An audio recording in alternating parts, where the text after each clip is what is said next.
And so Seemantini Godbole, yes.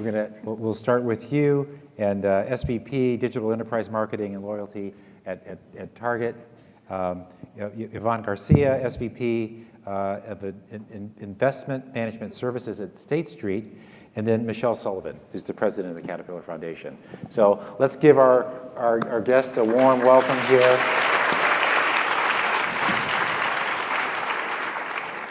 So incredible panel. I just would start just by adding my welcome welcome to Dreamforce. This is the biggest and best Dreamforce ever. And so we're thrilled to have you all as our guest here. We're super grateful for Deloitte Digital to be our sponsor in this, and for the Girl Scouts to be our nonprofit partner in this evening. You know, this tradition of starting with this event to really kick off Dreamforce has become, you know, really, really special. And so I'm honored and thrilled to be included in the evening. So super grateful to all, and certainly grateful to our sponsors and our partners. And so I thought we'd start just by getting to know our panelists, these incredible leaders. And so Seemantini, we'll start with you, and we had a chance to chat a little bit backstage, but literally just kind of open-ended. Just tell us about yourself. How you grew up, and kind of your history and your career. Yeah, perfect. I hope everybody can hear me. Tony, first of all, it's great to be here for the evening. The atmosphere is nothing less than electricity in the room. It's just amazing to see so many of you attending, and I was, personally, I was right here and enjoying the event so far. So. Really amazing to be here. We were talking backstage, like Tony said. I grew up in India and came to this country when I was 23 years old as a student. I kind of emptied out my bank balance in order to come here. It bought me a plane ticket. I had some in-state tuition waiver and stuff like that, but I didn't have a grand plan of how this is all going to work out financially and stuff like that.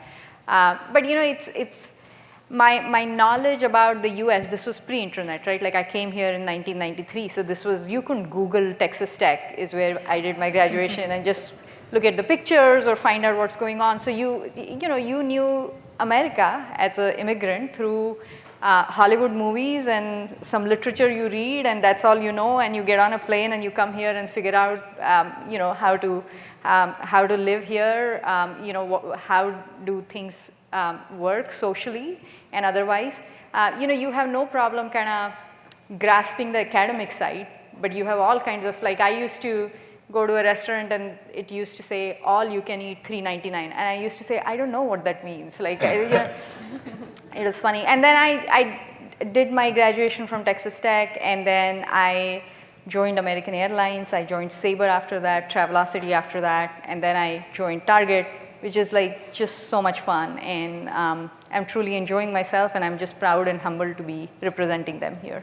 Well, let's tell us a little bit about Sabre, because that's like this iconic IT institution that was really transformative at the scale they were operating at. Just unpack that a little bit. What was that like to work in such a big IT operation, which you could nonstop, don't shut it down? Don't shut it down.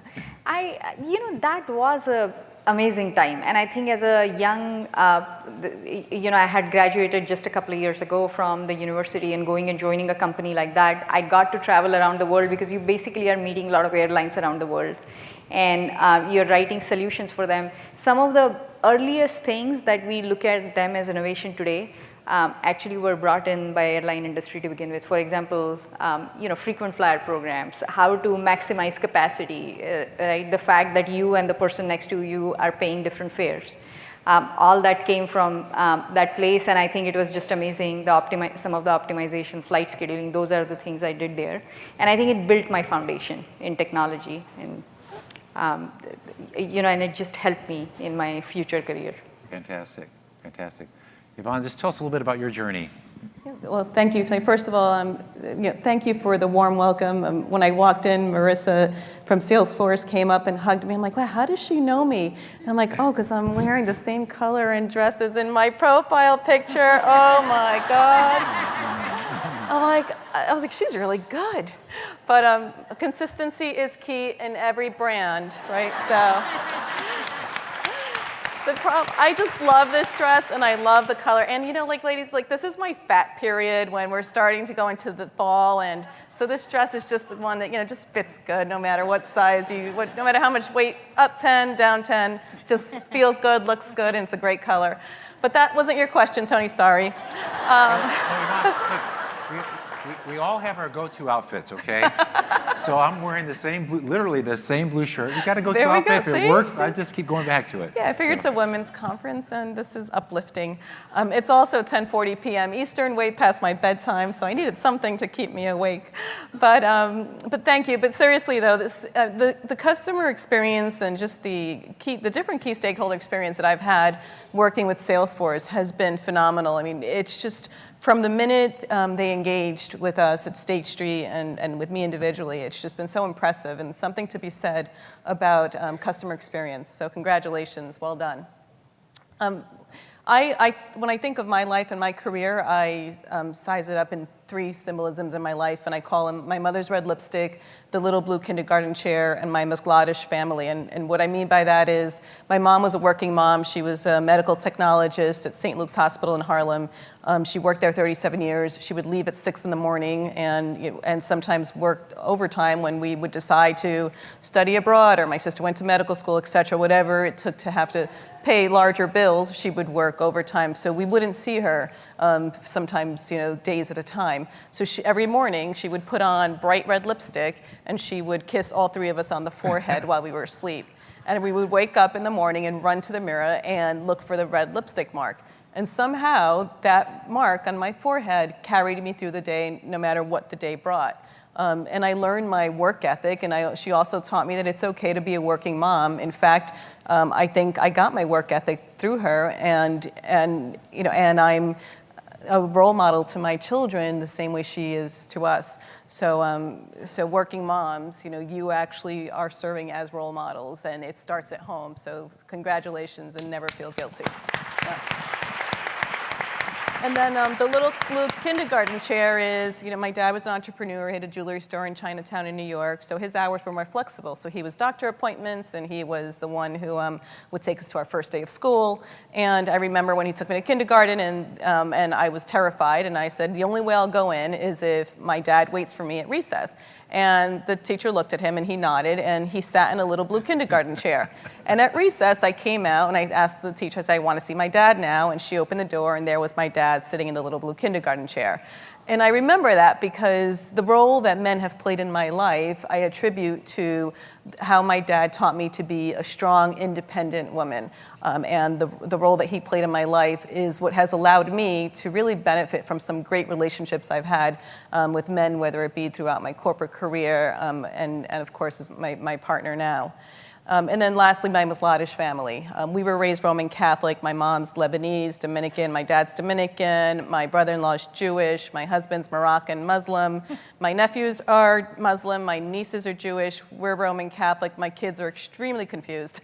But at the end of the day, it's that diversity that makes us a strong family. It's that common denominator of admiration, respect, and a curiosity for each other's traditions and religions and political views. And I've incorporated that thinking throughout my corporate career, and that's why I've had the privilege of leading some great diverse teams firsthand. So that probably describes my career and how I always surround myself by different people, strong work ethic. I take the responsibility of being the very first role model for my children. I work hard, and they make me want to work even harder to set an example and to be able to provide them with the life I feel they deserve. So those 3 symbols kind of define my career. Well, that's fantastic. No. Thank you.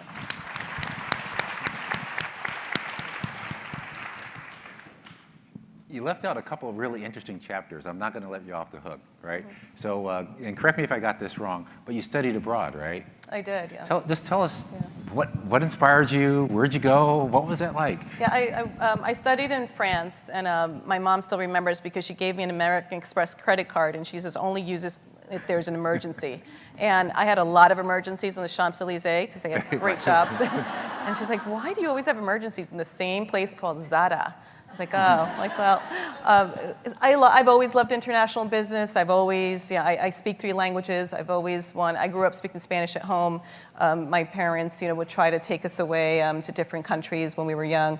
But I think the experience that I always classify as my biggest professional accomplishment, my biggest personal sacrifice was when I worked abroad in China. And I left I left on his first birthday, and I left Izzy at the age of 5 for 2 years, and I came back and forth once a month.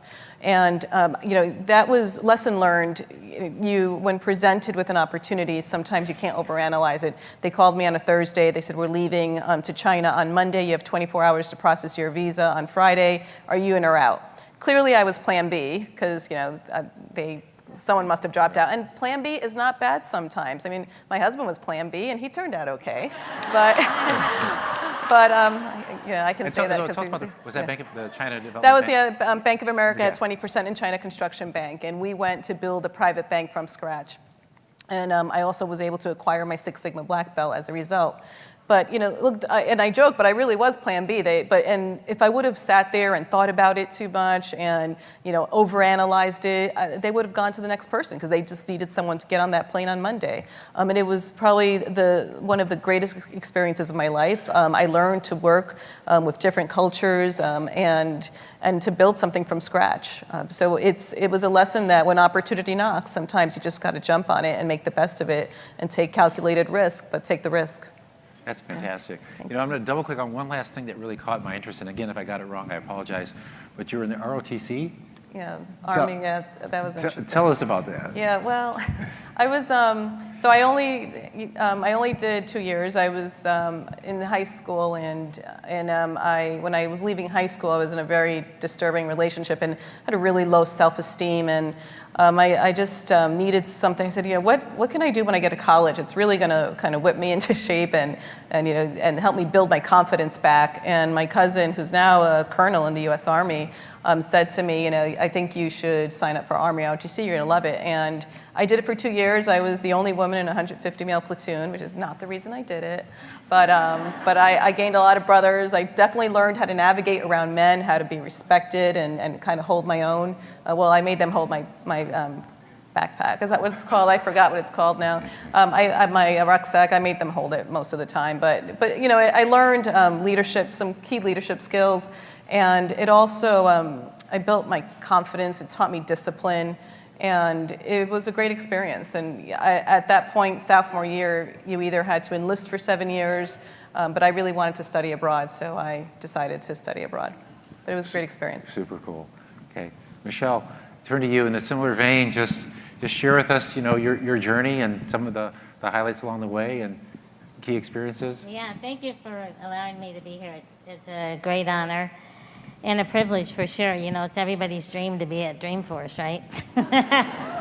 So it's funny, I had an older brother and my mom was pregnant and she had gained so much weight, they were worried about her having twins. And back quite a few decades ago, I won't say how many, they even x-rayed her to make sure she was having one baby. And the joke is that I came out a half because I was born with a very rare type of dwarfism. And so I had a little bit of a different viewpoint as you grow up. And by the way, I was a Girl Scout also, so that was good. So, it's funny how your perspective is formed by what other people think. I didn't realize I was different until I went to kindergarten. And all the kids asked me why I was so different. And I had no idea what they were talking about. And then, of course, as you get older, you start to realize what it is. And my parents just never, treated me any different. And just go do whatever it is, that you can do, and you can do anything you want. And so as I went through school, math was really a good thing for me, and I got really good at it. And then I went on to college, and in graduate school, I co-opted IBM, which is also a great honor. But I knew that I wanted to work at Caterpillar. I'm from Peoria, Illinois, which was the headquarters of Caterpillar. My dad retired from Caterpillar. I have 30 years at Caterpillar. My sister, it goes on and on. And I knew it would provide me a global opportunity. And the first 23 years I was on the business side. And I know how lucky I've been in my life. Early on, with all my orthopedic surgeries at Johns Hopkins, I ran across so many people from all over the world coming to Johns Hopkins as a last resort. And I was just there because I had some hip problems. I mean, it didn't kind of put things in perspective as a child. And it just showed me how much I had being born, in a country that gave me the education, that offered me the health care I needed, the opportunities I needed, that I was born into a family that supported me in every way. And so I had a passion for people helping people. And so I belonged to an organization called Little People of America early on, because I'd always ask my parents, am I the only little person? This was before you had 500 channels, social media, and all this. No, you're not the only one, but we live in Peoria, Illinois, 100,000 people. There's not many little people around.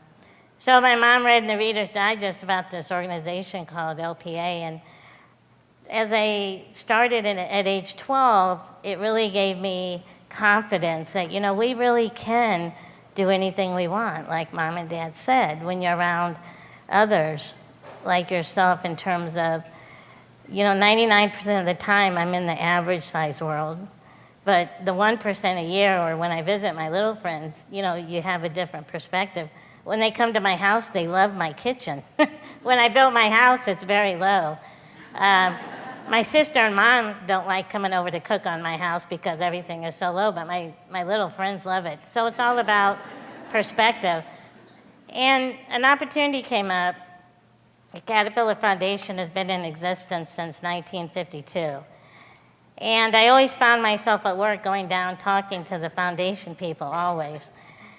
And there's only been about 4 people who have had that role. It's such a tremendous role for such an iconic brand. And it came open, year 23 that I was there.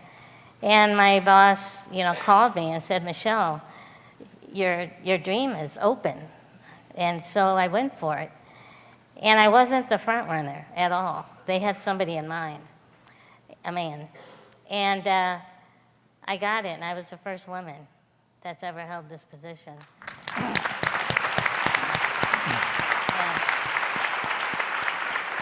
And it really brought together 2 passions for me.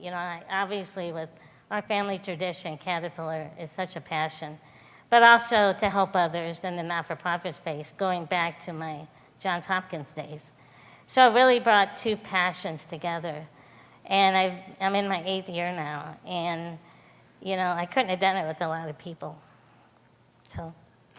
That's incredible. Yeah, That's super it's my inspiring. dream job. And it's ironic because my friends laugh, the smallest employee, a big yellow, runs the foundation, and I give money away. They make it, I spend it. It works pretty well. Well, you're around Salesforce, and you know that we have this spirit of Salesforce. Yes. Of doing well while doing good. And it you seems have like to do that, absolutely. It's such a part of, like I said, there's such a village behind me, even to come up here. So many people have helped make this possible for me. And I think it's so important that we're part of other people's village in many ways, both as women, people in general, just everybody, wherever you go, you should always think about helping, others. Well, I know you have another passion project. So tell us a little bit about One.org. One.org. So it became apparent to me as I took the role that while we're working at the grassroots, the not-for-profits on the ground, is great, and that's where the actual impact happens. It became very apparent 2 years into the job that until you start working at the grass tops and start working in the advocacy space with the governments, that you're only going to make so much progress at the grassroots. And I'm not a big government person. We won't talk about politics tonight, but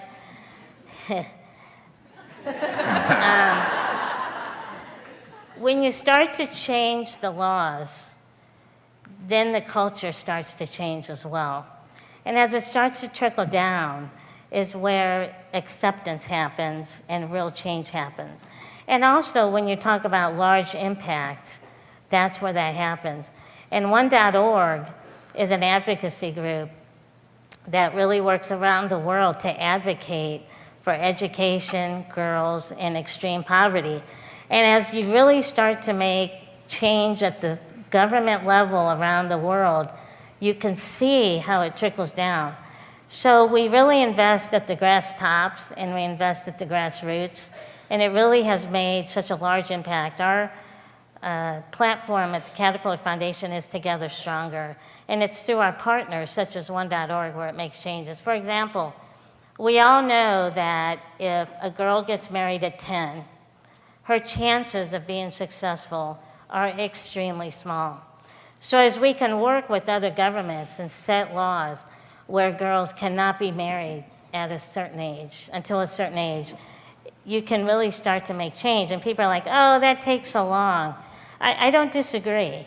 However, until it starts here, it will not trickle down and really start to happen. Even in the United States, we have, things that start at the top, diversity, until you start counting, things aren't going to change. And I think about one day when we don't have to count and we don't have to see where we are with the metrics because we all will have been, brought together and really appreciate the value of each other.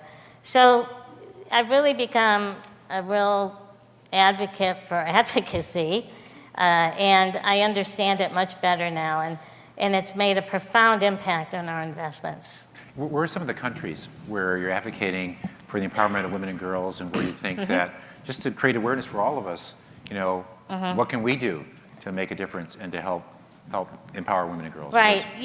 Especially in underdeveloped countries, if half of your population is not educated, your country's not going to move forward, or your village, or your community. So when you think about education at the foundation, no pun intended, that is a huge piece to advocate that more funding from the developed countries go into the underdeveloped countries for the education, especially of girls. But also, we're spending this year at the Caterpillar Foundation also on water.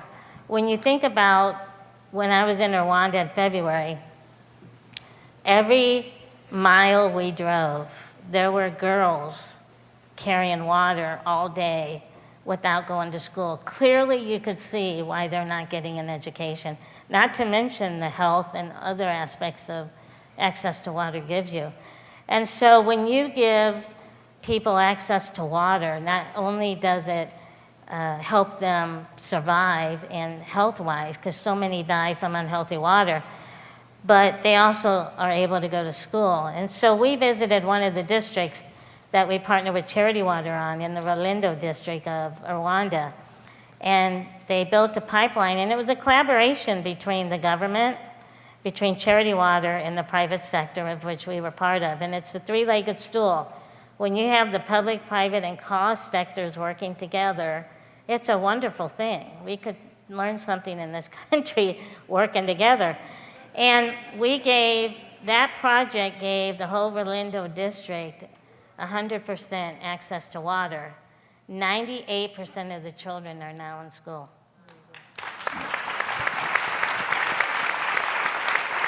And the profound piece is, think of all the girls that are going to school and will have a much more chance at life when they're educated in their families. But to your question of what can you do, there's all kinds of things like One.org, Global Citizen, where you can sign up and advocate and do different types of either write letters or show up and volunteer in different things where we all are a part of that. And this is how we can play a role and be a village and someone else. And even in the United States, we all have things that we're passionate about that you advocate in the proper way and tell people what this would allow other people to do if you advocate, and really talk about what it means. Right. Well, super powerful example, for all of us, both your personal example, the Caterpillar Foundation, and broadly these efforts of making a difference. We've got some amazing corporations, the leaders, represented here as well. And, Target, has been an incredible icon and an example for all of us in standing for equality, in the United States.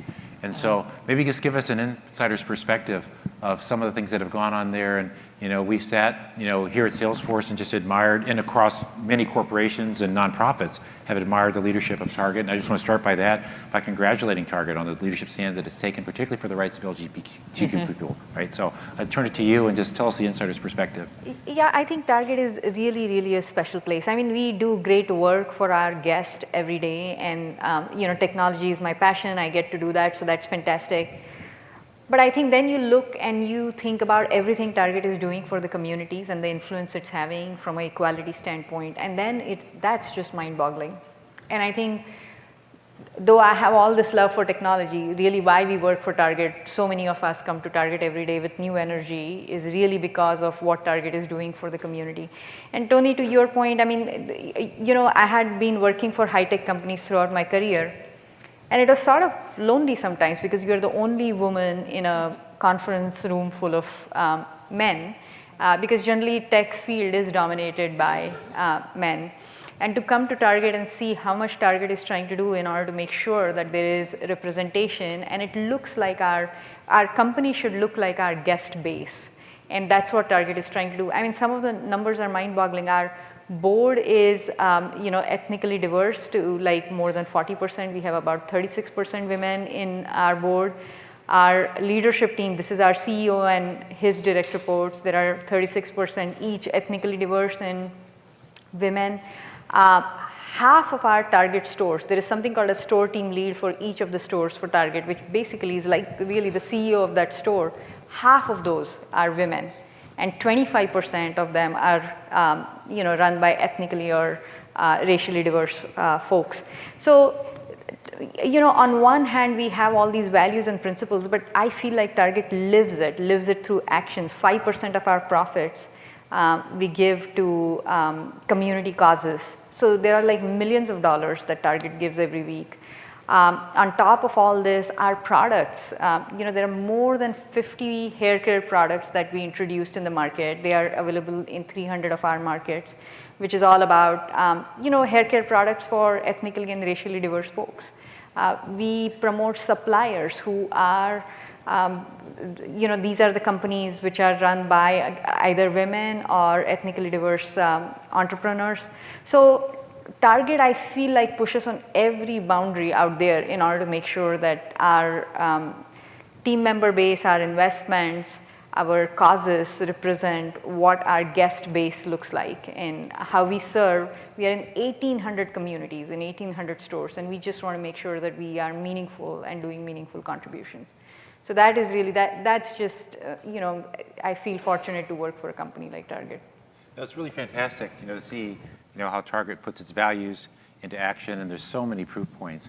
And so, just again, as a Target customer, right, and as a citizen, I just congratulate you on all the things, the leadership that you're displaying to corporations all across the world. Yeah, and I think, you can do well both for business and both for communities. I think that's what has been the theme throughout the evening, and that's what, like, some of the things you were saying, Michelle and Yvonne. I mean, I feel like, we are decided early on that Target.com, the organization I lead, was all about we are always going to be accessible. So we have a team of people who work with us, very integrated with us, who are differently abled, and then they make sure that the site is completely accessible. We do 2 updates to Target.com every day. So this is not this is an occurrence that happens a couple of times every day. And we always make sure that the site is going to be accessible. So these are decisions that are taken, which are, this is just the way we work. So that's what we have decided, that this is the way we work, this is how we are going to do things, and that are going to be good for business and community both. And often, this is super powerful. So often in a movement, a symbol can be the thing or the guiding North Star that starts to change the direction where folks are steering an industry. And State Street has an amazing role that they've played in trying to create an evolving North Star, for the financial services industry. and it's the statue. And so, Yvonne, tell us a little bit about the story behind this, of the statue. Yes. And you think about the old symbols of financial services industry and this has now become the iconic symbol. Tell us about Our it. fearless girl. Boy, did she create some havoc. It was great. So we launched the campaign on International Women's Day last year. And she really is supposed to symbolize inspiration and aspiration. It was a symbol of trying to increase gender diversity, in corporate America. And she, the poor fearless girl, we put her in front of the bull, and they said we were making the bull look bad. Then they had a little dog peeing on her leg. Clearly, nothing fazed her. And now now we've moved her to the New York Stock Exchange. But what she represents is really that aspiration of challenging organizations. So we've challenged over 500 organizations to either add or increase the number of women directors at the board level. 150 of them have added at least one woman to the board directors. And by the way, this isn't State Street pointing fingers. It's also caused us to look internally at our own governance structure and have made some changes there as well. But then it didn't stop there. It was also followed by product innovation where we launched an exchange trade fund, an ETF called SHE, which also invests in organizations that have a certain percentage of women at the board of directors level.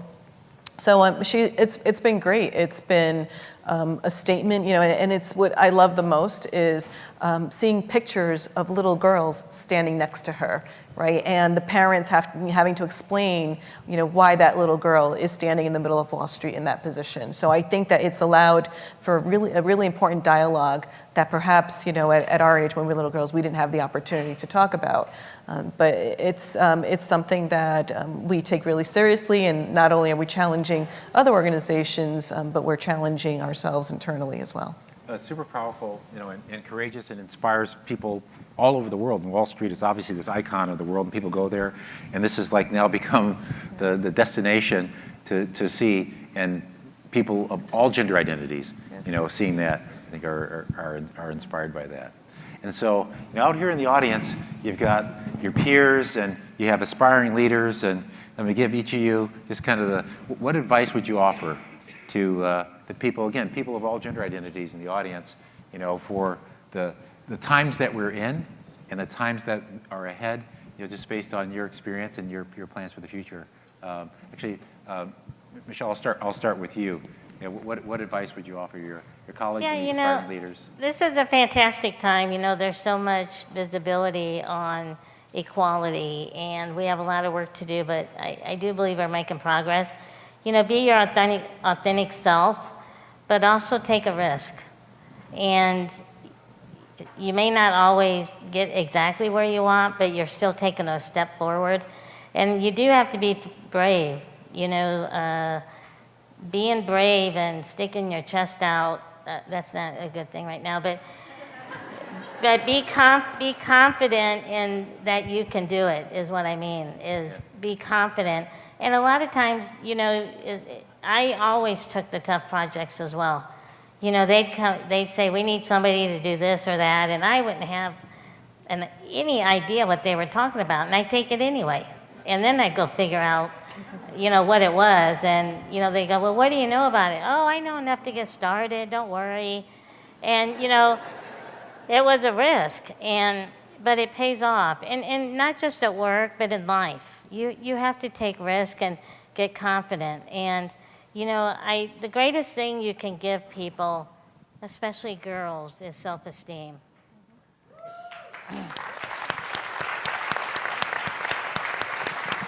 And you build that different ways. My family definitely helped me with that. My mom is here too.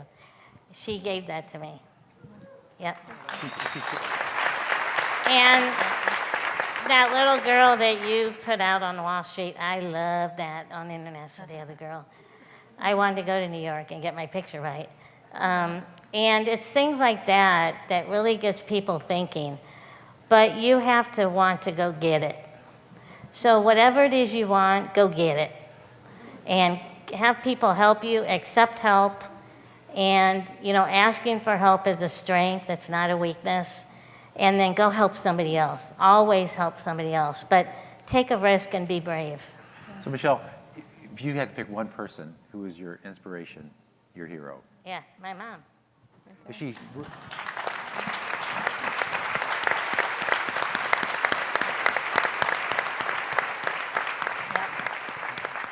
She gave birth to me. She has saved my life on more than one occasion in the medical part. And she's everything. what's your mom's name? Bonnie. Bonnie.